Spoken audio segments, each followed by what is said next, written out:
Sojojin Najeriya sun miƙa wa shugaban ƙasar Najeriya Bola Ahmed Tinubu rahoton binciken zargin yunkurin juyin mulki. Turkashi, muna roƙon ku taimaka ku share din wannan bidiyo sannan ku biyo mu har ƙarshen sa domin ku jadda wannan al'amari ya faru. Rundunar sojin Najeriya ta miƙa wa shugaban ƙasa Bola Ahmed Tinubu rahoton binciken da ta gudanar akan abin da ta bayyana a matsayin rashin ladabi da karya dokokin aikin soja da wasu jami'an soji guda 16 da ke tsare suka aikata, kamar yadda jaridar Daily Trust ta rawaito. Majiyoyi masu ƙarfi daga ɓangaren tsaro da fadar shugaban ƙasa sun tabbatarwa da jaridar cewa an miƙa rahoton ga shugaban ƙasar ne bayan fiye da watanni biyu na tsanantaccen bincike da tambayoyi wanda hukumar leƙen asirin soji ta ƙasa Defense Intelligence Agency wato DIA ta gudanar.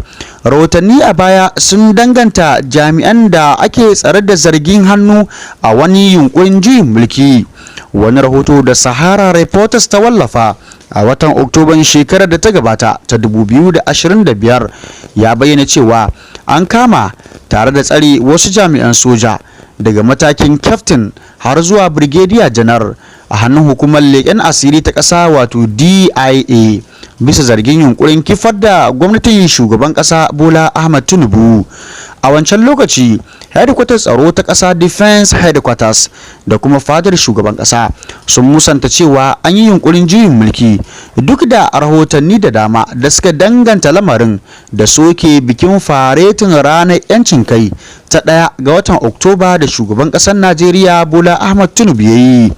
Da take magana da jaridar Daily Trust, wata majiya da ke da masaniya akan binciken ta ce tuni an miƙa rahoton ga shugaban ƙasa.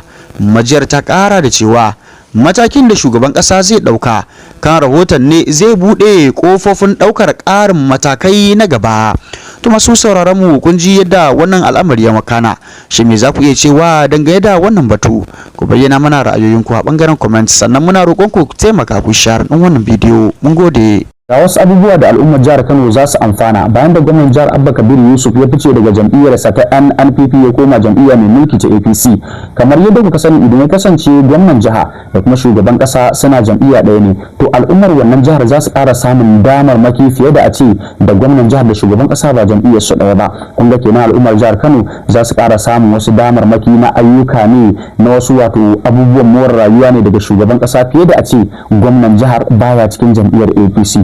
Haka zalika kamar yanzu matsalar tsaron nan da fara faruwa a wasu daga cikin ƙananan hukumomin jihar Kano, gwamna zai iya zuwa ga shugaban ƙasa ya biya masa damuwarsa, kuma shugaban ƙasa ya duba wannan matsala kai tsaye kuma ya biya masa buƙatarsa fiye da a ce ba jam'iyyar su ɗaya ba. Ta haka za mu iya cewa lalle tabbas komawar Abba Kabir Yusuf cikin jam'iyyar APC za ta amfanar da mutanen jihar Kano ta gurare da yawa, da kuma fata Allah madaukakin sarki ya bashi ikon sauke nauyin da al'umma suka dora masa na jagorancin jihar Kano.